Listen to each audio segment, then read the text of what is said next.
Greetings, everyone. This is the Modern Contemplative. For those of you who are Vietnamese, Chao Bui Sang. For those of you who are Chinese, Zhao Sheng Hao. For my Korean viewers, Annyeong Haseyo, Joan Hachimimnida. This is yours truly, the Modern Contemplative. Bhikkhu, Brother Diamond, Desi. There are many epithets that I go by these days, and they are all valid. They all represent aspects of who I am. And on the topic of who I am, here's an experiment. When I point towards the camera and you, the viewer, who am I pointing to? What am I pointing to? This is something to investigate in meditation. And this short talk is all about meditation. Today you are getting a 2-for-1. This short video will cover the stages of meditation laid out by a meditation master who passed away a couple of years ago, who lived in Arizona. His name is John Yates. He was a neuroscientist. He was a skilled lay practitioner and upasika. And he was very wise, very skilled. He died due to lung cancer, which spread to his brain. I've lost a master due to lung cancer. I know how life can be cut short. I lost my mother to breast cancer in 2009. So as a result of all of these deaths, people dear to me, people important to humanity, I truly cherish life. So I also want to take time to invite you to take time to really savor existence. Cherish your consciousness, your sentience. It is precious, the most precious thing in existence among all of the phenomena of reality, what we call reality. Cherish your life as you are sitting, as you are listening to this talk, as I cherish this cup of tea in my two hands, awareness maintained perfectly. This is the great completion. This moment is already complete because this is the only moment that there is, at least in this timeline.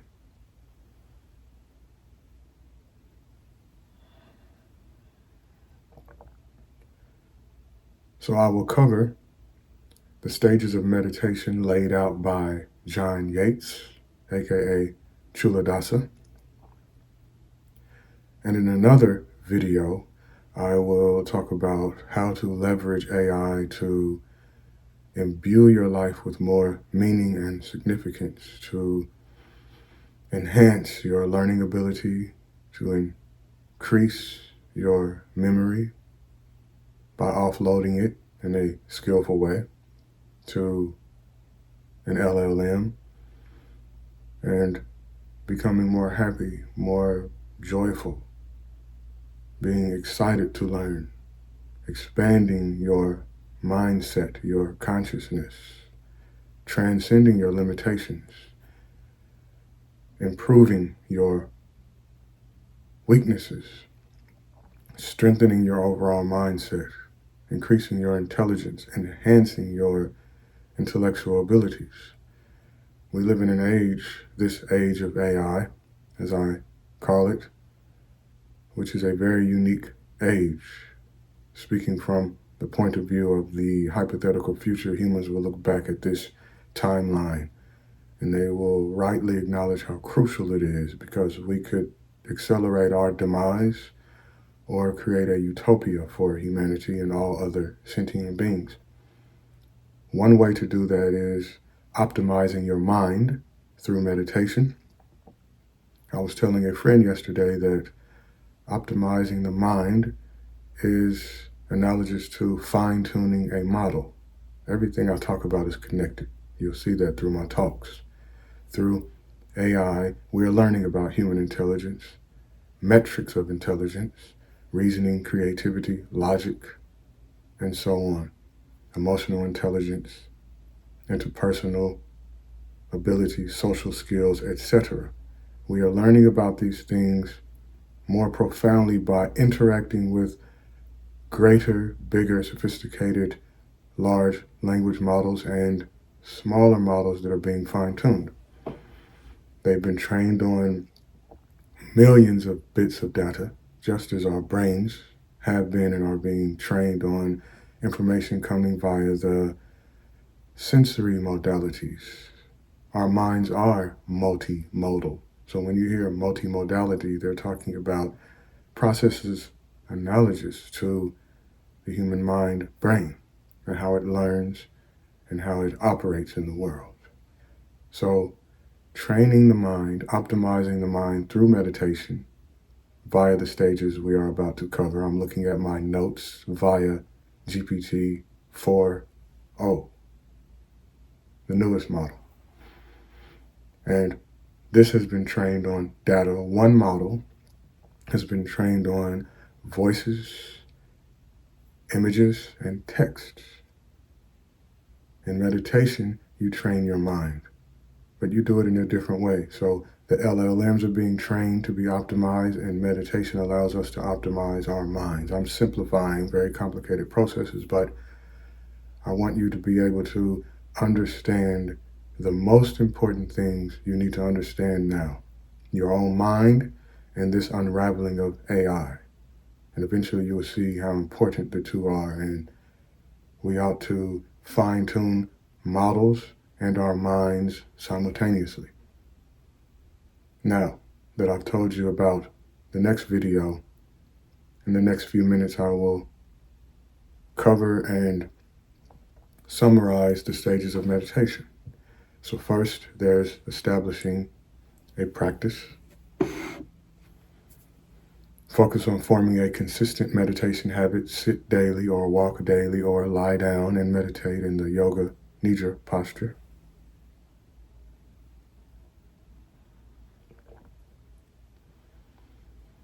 Continuity of attention. Develop the ability to keep your attention on the breath. Use simple techniques like counting breaths. In the last video, I told you about box breathing.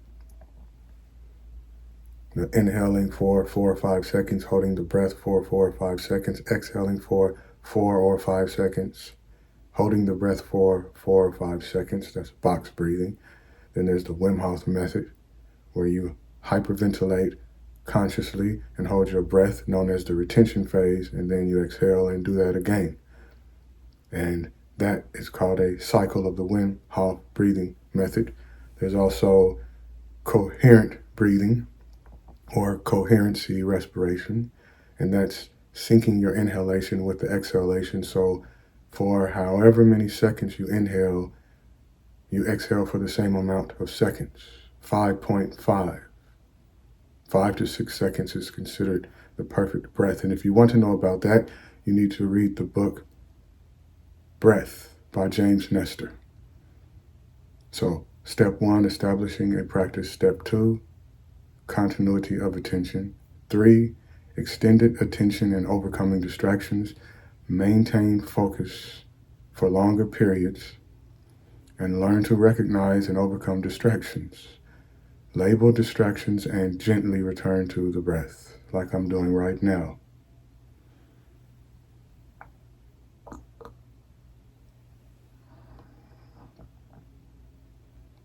Sometimes it helps to close the eyes to cut off temporarily visual stimulation. We are highly visual creatures, especially us men, enticed, aroused by what we see. So this is why traditionally people close the eyes when meditating. That's one less sensory modality you have to worry about for the time being.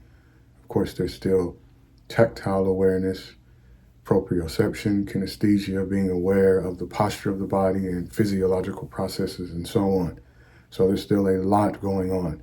So the least you can do is cut off vision temporarily and limit it to just the light through the eyelids. So there will be some light, but you won't have this dynamic visual display while you're meditating. That works for most people. establishing a practice, continuity of attention, extended attention and overcoming distractions, overcoming gross distractions and establishing a meditative practice. That's step 4. Identify and minimize gross distractions, develop strategies for dealing with them, and solidify your practice routine. 5. Overcoming subtle distractions. Notice and reduce subtle distractions and increase your focus. Refine your awareness of the breath and bodily sensations. Subduing subtle distractions. That's step 6. Deepen your concentration by subduing even subtler distractions. Maintain continuous attention on the meditation object. Right now it's this cup of tea and my speech.